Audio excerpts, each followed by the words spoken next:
مولا علی شیر خدا نے ایک بڑا پیارا وظیفہ دیا، اور شاید اب جو میں وظیفہ بتانے جا رہا ہوں جتنے لوگ یہاں موجود ہیں سب کو اس وظیفے کی ضرورت ہے۔ مولا علی شیر خدا کرم اللہ تعالی وجہ الکریم سے بیسیکلی تو یہ روایت ہے، وظیفہ تو نبی پاک علیہ الصلوۃ والسلام نے عطا فرمایا۔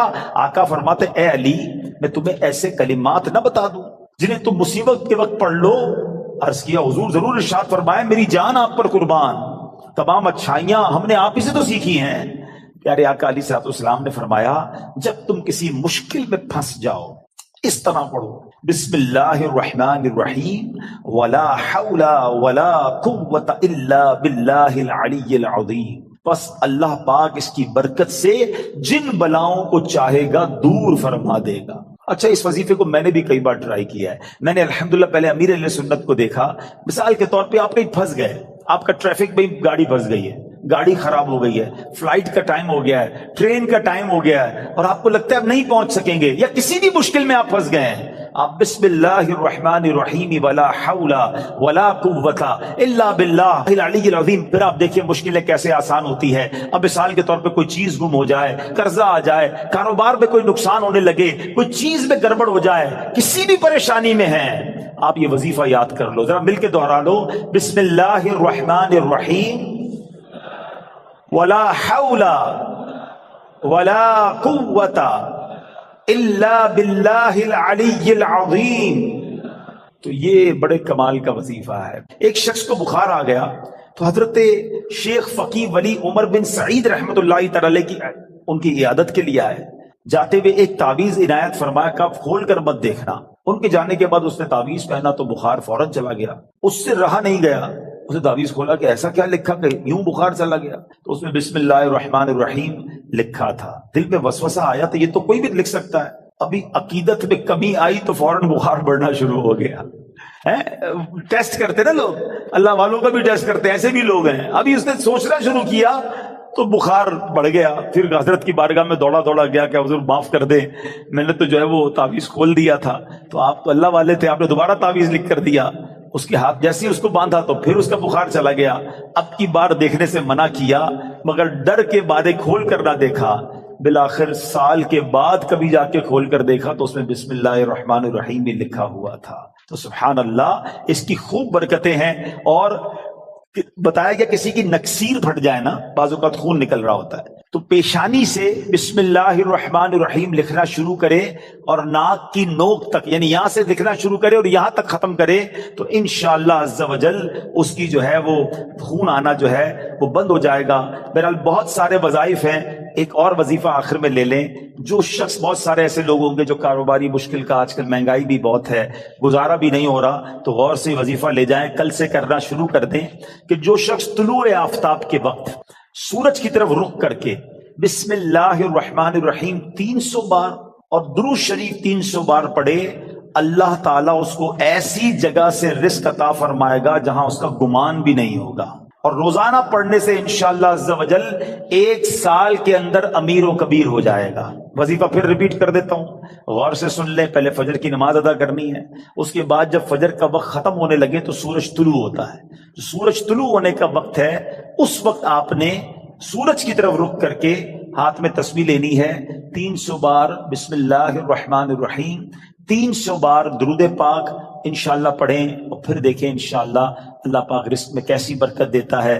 تو بہرحال آج کے اس مختصر سے بیان میں ہم نے 2 باتیں سیکھی، با ادب رہنا ہے، با ادب لوگوں کی صحبت اپنانی ہے، اور اللہ کے نام کا ذکر کرتے رہنا ہے۔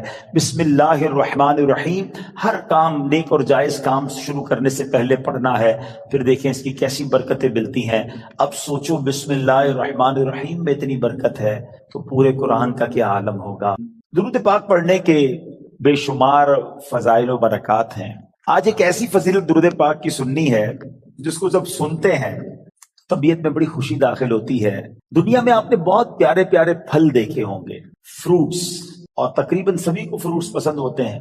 کئی پھلوں کا ذکر قرآن مجید میں بھی موجود ہے، اور دنیا میں جائیں ٹریول کریں تو ہر ملک کی ایک خاص بات ہوتی ہے کہ فلاں پھل جو ہے وہ فلاں ملک میں پایا جاتا ہے۔ مگر آج جس قسم کے پھل کی میں بات کرنے جا رہا ہوں، ایسا پھل شاید دنیا میں آپ نے کہیں نہیں دیکھا ہوگا۔ مسلمانوں کے چوتھے خلیفہ